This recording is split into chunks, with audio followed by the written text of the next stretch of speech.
Mula sa Far East Broadcasting Company, Philippines, narito ang isang programang tatalakay sa iba't ibang kaisipan ugnay sa ating kultura at mga kaganapan na ang magbigay ng liwanag sa usapin ng wastong katuruan at kaugalian. Kamalayan, kasama si Pastor Jebo Banzuelo.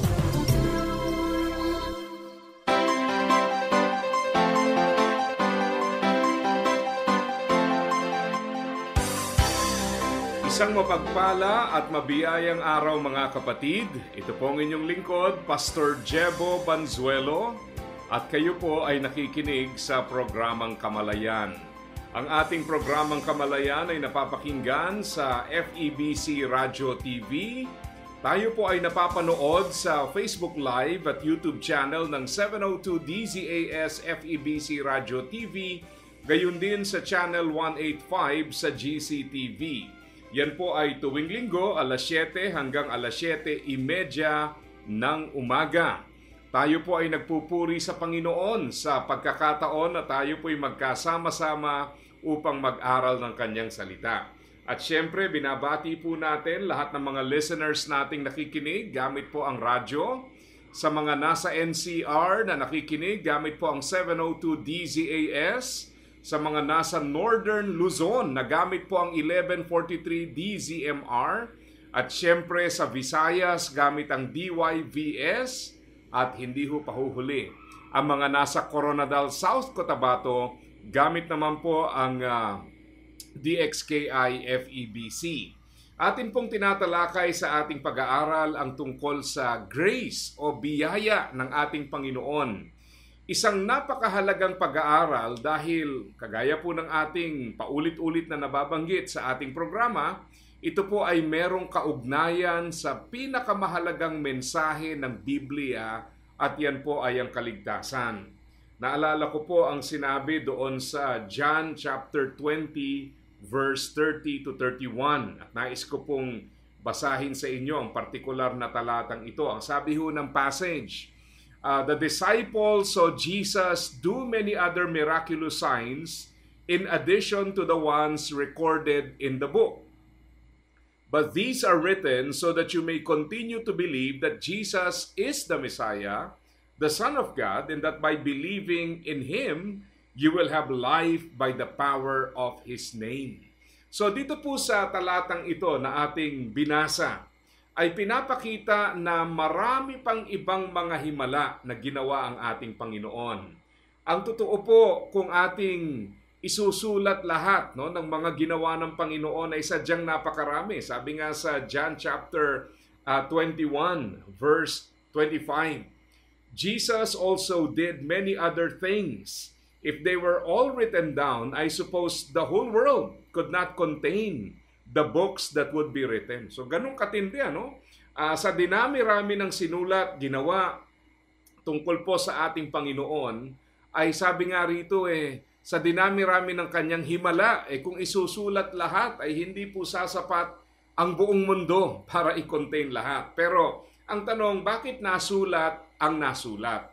At ang sabi nga po sa John chapter 20 verse 31, these are written so that you may continue to believe that Jesus is the Messiah, the Son of God, and that by believing in Him, you will have life by the power of His name. So ang sentro po nito ay walang iba kundi yung kaligtasang dulot sa atin ng ginawa ng ating Panginoong Hesukristo.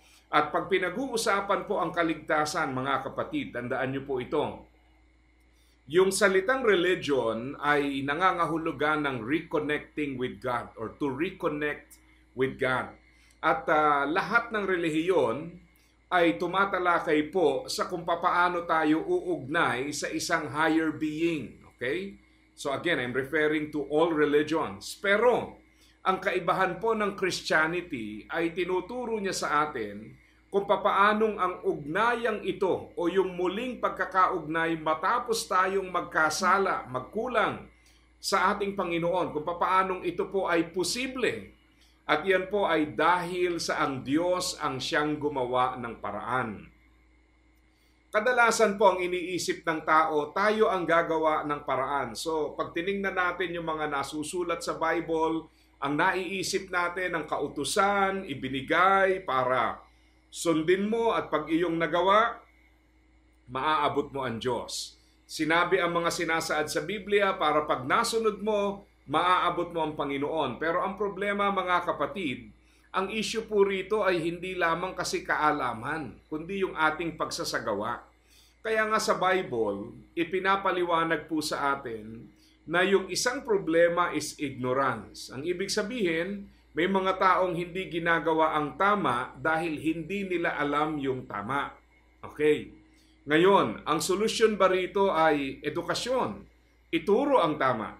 Well, ang sinasabi po ng Bible sa aklat po ng Efeso, ang term na ginamit po roon ay hard-hearted. Ano po? Ang ibig sabihin po ay hindi lamang sa hindi natin alam, kundi talagang matigas ang ating puso. At kahit alam po natin ang katotohanan, ay patuloy nating ginagawa ang mga bagay na taliwas sa kalooban ng ating Panginoon. Kaya nga ang problema ho, matapos nating malaman kung ano po yung tama, ang problema, ginagawa pa rin natin yung mali. No? Kaya nga, ang isang tinuturo sa atin ng banal na kasulatan, ang isang malaking problema po natin ay yung problem ng sinful nature. Ibig sabihin, taglay po natin ang likas na pagiging makasalanan na ang gustong gawin ay magkasala laban sa ating Panginoon at kahit turuan po tayo ng tama ay naiisip natin ang mali, nagagawa natin ang mali at ginugusto natin ang mali. Kaya nga kung titingnan niyo po ang tao, sana kung lahat ng taong nalaman ng tama ay ginagawa ang tama, okay na sana. Kaso ang problema ho, kahit alam natin ang tama, may struggle tayo sa paggawa ng tama. So, tama yung sinabi ng Romans 3:20 na ang purpose po ng kautusan ay para lalong ilantad ang katotohanan ito. Ang sabi nga ho nitong mahalagang passage na ito, ang sabi ng Romans chapter 3 verse 20, "For no one can ever be made right with God by doing what the law commands. The law simply shows us how sinful we are." So wala naman daw talagang maliligtas sa pamamagitan ng pagsasagawa ng kautusan. Bakit? Kasi una, in the first place, bago mo maintindihan at maunawaan ang kautusan, marami na ho tayong nagawang kasalanan. Pangalawa, kahit humalaman natin ang kautusan, hindi po nagiging hindi nagiging dahilan para tumigil tayo sa paggawa ng mali. Kasi nga, may sinful nature tayo, di ba? Parang walang kaibahan sa pagkain, Pagka tayo po ay nasabihan ng doktor na meron tayong sakit, pag nasabihan tayo ng doktor na meron tayong karamdaman at kinakailangang mag-diet, mag-exercise, pag uwi, tiyak yan, hinahanap na yung mga natatagong mga exercise outfit, tapos magseset ng time for exercise. Kaya lang minsan matapos mahimasmasan, balik na naman tayo dun sa kakain na naman tayo ng mali. Minsan yung iba ho, ang gagawin, kakain ng bawal, tapos kakain ng konting gulay at ang sasabihin, pangbawi. Ay ang problema ho, mga kapatid, ito. Minsan alam natin yung tama, hindi natin magawa. So ang sinasabi ko lang po rito, by the time na malaman natin kung ano yung sinasabi ng kautusan, marami na tayo nagawang mali. Pangalawa, kahit alam natin yung tama, nagagawa natin yung mali. And keep in mind, pag sinabi natin kasalanan, dalawa po kasi ang ibig sabihin yan Yung mga bagay na pinagbabawal na ating ginagawa, at saka yung mga bagay na pinagagawa na hindi natin ginagawa. So yan po ang diwa ng kasalanan. May mga bagay na pinagbabawal na ginagawa natin, may mga bagay namang sinasabi ng Panginoong hindi natin dapat gawin, ginagawa natin, at pinagagawa na ayaw natin gawin. So, isa pa yan. Ngayon, idagdag pa natin ang katotohanan na in the first place, ang problem po natin hindi lamang yung nagagawa nating kasalanan, kundi sabi nga, taglay po natin yung sinful nature. Ang ibig sabihin po niyan, ang problem natin ay hindi lamang kaalaman na gawin yung tama at mali, o kaya yung pamantayan ng tama at mali. Ang problema natin, dahil likas sa atin ang pagiging makasalanan, talagang gagawa tayo ng mali. Kaya nga ang purpose po ng kautusan, sabi rito sa Romans 3:20, the law simply shows us how sinful we are. Kasi ang talagang hakbang para makita natin ang pangangailangan sa ating tagapagligtas ay yung ating kilalanin, yung ating pagiging makasalanan. At kagaya po ng natutunan natin sa ating pag-aaral, kaya po ang tao nananatiling bulag sa kanyang kasalanan at hindi kinikilala ang kanyang pagiging makasalanan because number one, we tend to compare. Mahilig tayo maghambing. Palagi nating sinasabi, bakit si ganito, bakit si ganyan, ginagawa ang ganito. O kaya, mas mabuti naman ako siguro kumpara sa iba. O yan, isang problema yan. Para bang lagi nating ibinibida yung ating mabubuting gawa at ating tinitingnan yung kamalian ng iba, and by comparison, we feel better because we change the standards. Pero kahit yan po ay magdulot sa atin ng magandang pakiramdam dahil tingin natin okay tayo, pero ang reality sa mata ng Panginoon, hindi po tayo okay. So that's one. Pangalawang bagay po, aside from comparison, yung pong paglikha natin ng sariling pamantayan. May sarili tayong mga sukatan ng ating mga pamantayan na siyang ginagamit nating basihan para sabihin, matuwid naman tayo, mabuti naman tayo, at wala namang problema sa atin. Pero again, we go back to scriptures kung saan sinasabi nga sa Romans 3:23, for everyone has sinned. We all fall short of God's glorious standard. So ang Panginoon na mismo ang diretsahang nagsabi na tayo po ay makasalanang lahat at hindi tayo umabot sa pamantayan ng Diyos. So, kahit po tayo ay gumawa ng sariling pamantayan at sa pamantayang iyon ay pasado tayo, again, let me clarify and let me state it again, sangayon po sa sinasabi ng banal na kasulatan, tayo po ay makasalanan. Pangatlong dahilan bakit hindi nakikita ng tao ang kasalanan, because many times we rely on feelings. Alam nyo, paminsan may mga tao na talagang nagsisisi kasi bagbag yung kanilang damdamin . Alam nyo ba na yung repentance, ang ibig sabihin is to change one's mind. Ang baguhin ang pag-iisip o kaisipan ng isang tao. It's not about changing one's feelings, it's about changing one's mind. Of course, yung feelings po ay mahalaga, pero ang problema nga po sa feelings, pabago-bago ito . Minsan, pag meron kang nagawang mali, nandun yung bigat ng kalooban. Pero paminsan, pag nahimasmasan tayo, balik tayo sa dati, yung dating naiiyak dahil sa kasalanan, minsan po natutuwa na sa kabila ng pagkakasala. Yung taong dati po ay humihingi ng tawad dahil sa pagkakamaling nagawa, minsan po ay masaya pang nagpapatuloy sa pagkakasala. So again, kinakailangang mabago ang lahat ng ito. Kinakailangan nating makita ang pagiging makasalanan natin at tumalima tayo sa pamantayan ng Diyos pagdating po sa kasalanan. At ito maganda, pag kinilala natin ang ating pagiging makasalanan, doon natin lalong nauunawaan ang kagandahan ng biyaya ng Panginoon. Bakit po? Ito po ang definition ng grace. Grace is God choosing to bless us rather than to curse us as our sin deserves. It is His benevolence to the undeserving. So ang ibig sabihin mga kapatid, ay hindi tayo karapat-dapat. I think ito yung isang bagay na talagang kailangang bigyang diin . Kasi palagi nating pinipilit na i-deserve yung kaligtasan. Palagi nating pinipilit na either abutin ito o kaya naman ay mag-contribute dito. So, many times, pag nag-share po ng gospel, ito'y natutunan ko sa Evangelism Explosion . Merong tinatawag na two diagnostic questions. Merong dalawang mapanuring tanong.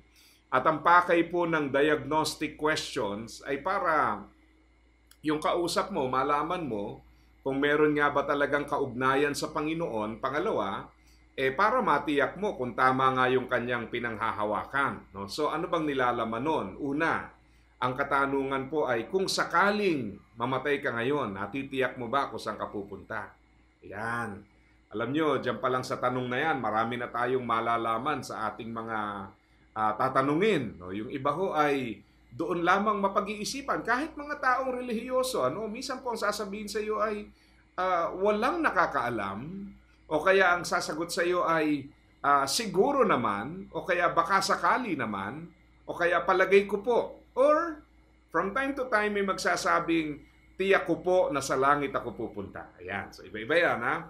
Ngayon, para malaman mo kung ano talaga pinanghahawakan niya, kailangan yung pangalawa doon sa mapanuring tanong, yung second diagnostic question. At ang tanong po roon, kung sakaling humarap ka sa Diyos at nandun ka na sa bukana ng langit at tanungin ka ng Panginoon, bakit kita dapat papasukin sa langit?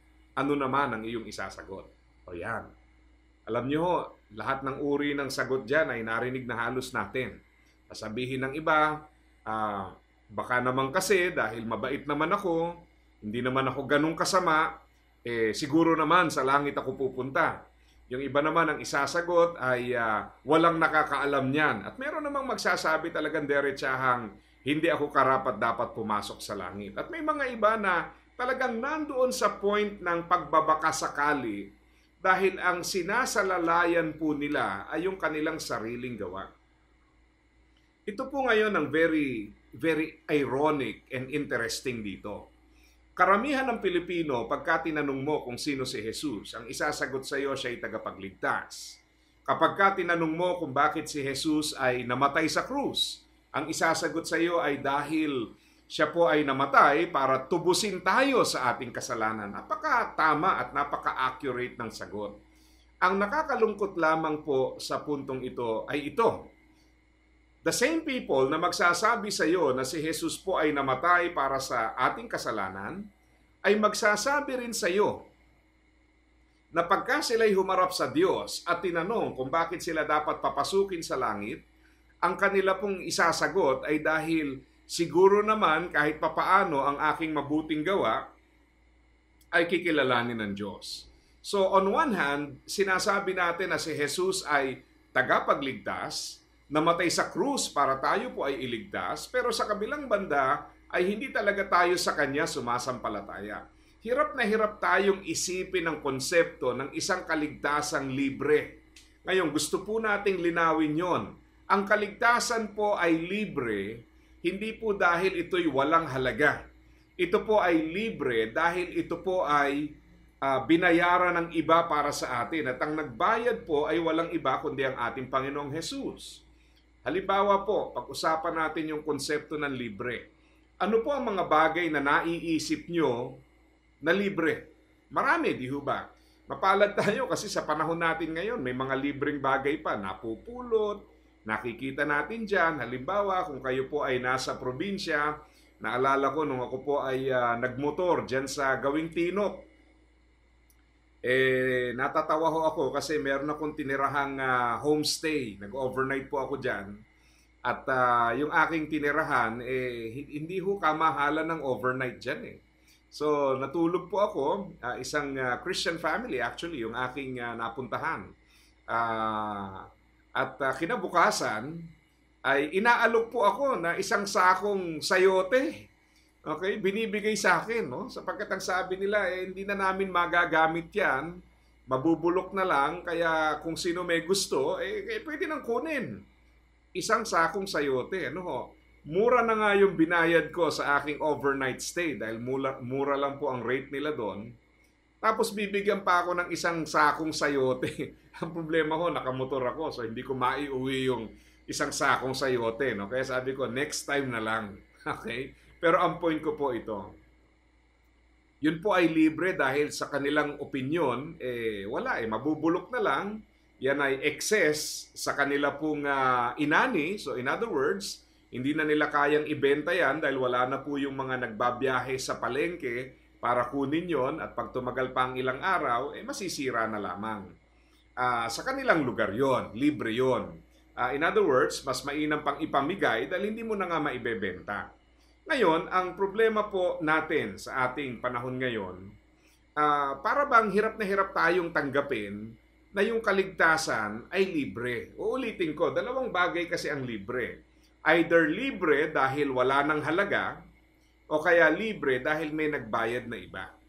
Ang kaligtasan po ay libre, hindi dahil walang halaga. Ito po ay libre dahil may nagbayad na iba. Diyan papasok yung biyaya ng ating Panginoon. Ang problema, pag hindi mo kinilala ang iyong kawalan ng kakayahan at ang iyong pagiging makasalanan, ay hindi mo makikita ang kagandahan ng kaligtasan na ibinibigay ng ating Panginoon. Kaya nga, kagaya po ng mga Pariseyo, yung mga religious leaders, yung mga self-righteous nung panahon ng Panginoon, hindi po nila makita yung kagandahan ng biyaya ng Diyos kasi sinisikap nilang i-deserve yung kaligtasan. Pero ang sinasabi nga ng Biblia, lahat tayo ay nagkasala at hindi nga tayo umabot sa pamantayan ng Diyos. Now, let me continue yung pong sinasabi sa Romans chapter 3, verse 21. Okay, kanina binasa po natin yung Romans 3:20. Now, let me read Romans 3:21 and the following verses. But now, God has shown us a way to be made right with Him without keeping the requirements of the law, as was promised in the writings of Moses and the prophets long ago. We are made right with God by placing our faith in Jesus Christ. And this is true for everyone who believes, no matter who we are. For everyone has sinned. We all fall short of God's glorious standard. Yet God, in His mercy, freely makes us right in His sight. He did this through Christ Jesus, when He freed us from the penalty for our sins.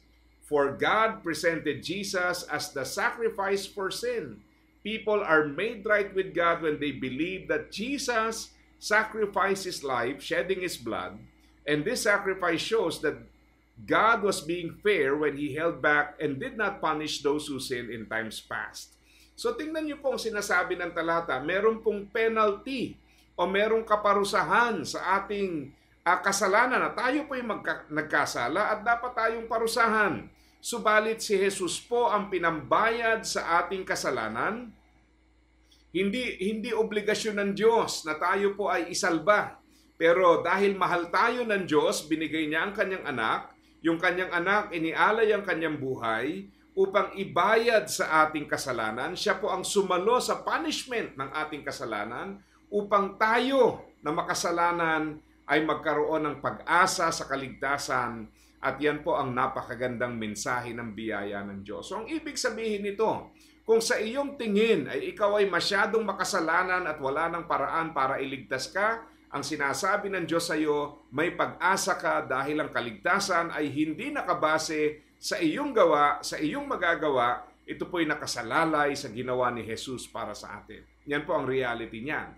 Pangalawa, ito po ay nagpapaalala sa atin at kung tayo po ay nagpapahayag ng salita ng Diyos, napakahalagang ipakilala sa mga tao, ipaunawa na sila po ay makasalanan, ang lahat ay nagkasala sapagkat ang pagkilala sa ating kasalanan ay isa sa mga paraan upang makita natin ang pangangailangan sa isang tagapagligtas. Pag hindi natin kinilala yung ating pagiging makasalanan ay hindi po natin makikita ang pangangailangan sa kaligtasan. At pangatlo, at naway maging hamon po ito, kung kayo po ay mananampalataya at sinasabi nating tinanggap natin ang biyaya ng ating Panginoon, ang katanungan pong napakahalaga ay ito. Kumusta naman po ang epekto nito sa ating buhay? Ang sabi ni Pablo, 1 Corinthians 15 verse 10, whatever I am now, it is all because God poured out His special favor on me, and not without results.